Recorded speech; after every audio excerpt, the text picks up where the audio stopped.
নমস্কার বন্ধুরা, আমার আয়তবে সহচরী চ্যানেলে সবাইকে স্বাগত। আমি এখন আজকে ইলিশ মাছের পাতুরি করে দেখাবো। এর জন্য আমি মাছটাকে ম্যারিনেট করব। নুন দিলাম মাছের মধ্যে,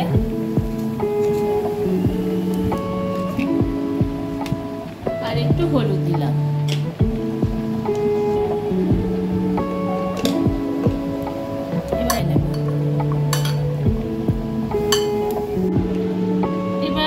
পাতুরির জন্য আমি কিছুটা সর্ষে বাটা নিয়েছি, আর এর মধ্যে 1 চামচ মতো আমি পোস্ত দিয়ে দিচ্ছি। পোস্ত গুঁড়ো করে রেখেছি এতে শুকনোভাবে। এবার এটাতে জল দিয়ে আমি এটাকে রাখবো। আর লাগছে নারকেল কোড়া, আর পাতুরির জন্য তো জানেনই সবাই কলার পাতা লাগবে। এবার আমি এগুলোকে একে একে কলার পাতার মধ্যে মুড়ে আপনাদের দেখাবো। প্রথমে মাছের মধ্যে আমি এই নারকেল কোড়াগুলো দিয়ে দিলাম। তারপরে যে সর্ষে পোস্ত আমি যেটা বেটে রেখেছিলাম সেটা দিয়ে দিলাম।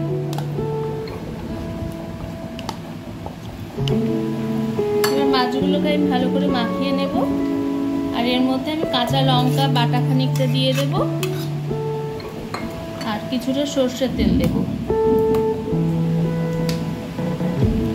এবার এটাকে আমি ভালো করে মাখিয়ে নেব।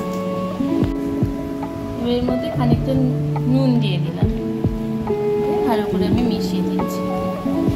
কলা পাতাতে আমি একটু সামান্য তেল ব্রাশ করে নিচ্ছি। এবার সেই ম্যারিনেট করা নারকেল, সর্ষে পোস্ত এগুলো দিয়ে যে মাছগুলো, সেই ইলিশ মাছগুলো এভাবে দিয়ে দিচ্ছি। এবার একটা কাঁচা লঙ্কা এর মধ্যে আমি দিয়ে দিচ্ছি। এবার পাতাটাকে আমি ভালোভাবে মুড়ে নেব মাছের সঙ্গে।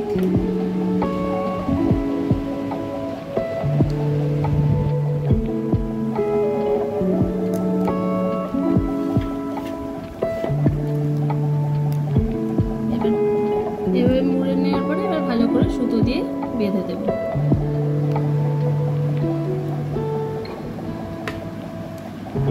এভাবে প্রত্যেকটা মাছ করে দেব।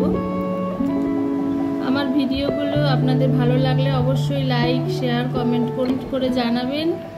আর ইউটিউবে হলে অবশ্যই সাবস্ক্রাইব করবেন, ফেসবুক থেকে অবশ্যই শেয়ার করবেন। এভাবে প্রত্যেকটা মাছ আমি বেঁধে রাখছি। সেভাবে কলাই পাতায় আমি এভাবে মুড়ে দিয়েছি। প্রত্যেকটা মাছের এরকমভাবে হয়ে গেছে।